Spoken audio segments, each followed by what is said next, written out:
ድምፃዊ አስገኘው አሽኮ ሰሞኑን ሴቶች ጉዳዮች ወደ ሕግ እንወስዳለን በማለታቸው በዛ ዙሪያ ምላሽ ሰጥቷል። ምላሽ በሰጠው ዙሪያ አስገኘው አሽኮ እዚህ ጋር ስለ ቀነኒ አንስቷል። ቀነኒን ያነሳበት እዚህ ጋር ነው ያነሳበት። ያው በትግራይ ጦርነት ጊዜ ከ15 እስከ 49 ዓመት ዕድሜ ክልል ውስጥ የሚገኙ ሴቶች 10% የሚሆኑት ሲደፈሩ ያልነበርን ብሎ ቅንፍ ውስጥ ለቀነኒ አዱኛ ወዳጆችና ቤተሰብ መጽናናትን እመኛለሁ በማለትም ነው የገለጸው። እንግዲህ ቀጥታ ስለ ሴቶች ጉዳይ ቀነኒን ጉዳይ ለምን እንዳልተከራከሩ እዛ ላይ የሌሉት ሴቶች ጉዳዮች እኔ ጋር እንዴት ሊመጡ ቻሉ በሚለው ዙሪያም ነው ሀሳቡን ልገልጽ እንደፈለገም እዚሁ ጋር የልብ የተሰበረ የልብ ኢሞጂ ያስቀመጠበትም ሁኔታም ነው የተስተዋለው። የሀገር ካስማ ምስክር ነው። ድምፃዊ አስገኘው አሽኮ ምላሽ ሰጠ።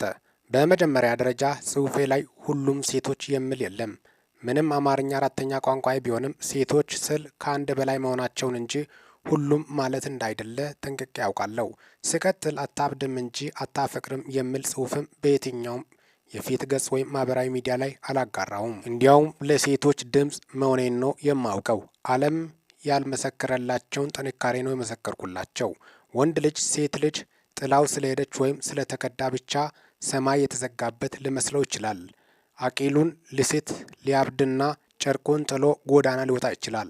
ለዚህም እስከ ዛሬ ትመጣለች እያለ በተስፋ የሚጠብቀውን መንገድ ላይ ቆሞ መንገድ የጠፋውን እሷን ፍለጋ ራሱን ያጣውን ወንድማችንን ማየት በቂ ነው። ሴቶች ጋር ግን እንዲህ አይነት ነገር እምብዛም አይታይም። ይህ ደግሞ ጥንካሬያቸውንና ልዩ ፍጡር መሆናቸውን ነው የሚያሳየው። ከዚህ ተነስቼ ነው ሴት ልጅ በፍቅር አታብድም የሚለው። ለምን አያብዱም ትለናለ? እናብዳለን ብላችሁ የምታብዱ ሴቶች እደግመዋለሁ፣ አታብዱም። እንድታብዱም አልፈልግም። የኔ የልጄ ወይም ሴት አባት የእናቴ ወይም ሴት ልጅ ነኝ።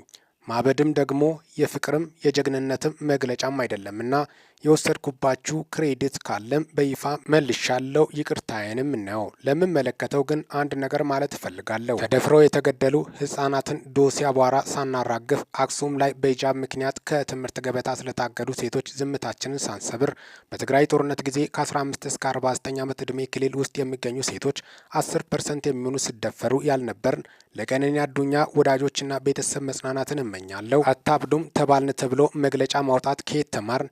እንዴት ቻልንበት? ሞራሉንስ ከየት አገኘን ማለት እወዳለሁ። ግን ገና ለሴት ልጅ ያለኝን ፍቅርና ክብር በልጄ በእናቴና ዙሪያዬ ባሉ እንዲሁም በቅርበት በሚያውቁኝ ሴቶች ማየት ማረጋገጥ ይቻላል። አታብዱም ተባልን ተብሎ መግለጫ ማውጣት ከየት ተማርን? እንዴት ቻልንበት? ሞራሉንስ ከየት አገኘን ማለት እወዳለሁ።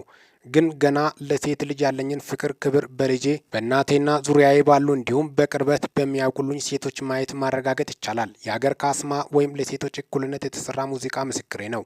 በመጨረሻም በነጻ ሀሳባችንን በአማርኛችን በመልካችን እና በመጣንበት አቅጣጫ ለማሸማቀቅ የሚደረገውን የትኛውም ተግባር እንቅስቃሴ እቃወማለሁ። አመሰግናለሁ። አሁን ኑና እሰሩኝ።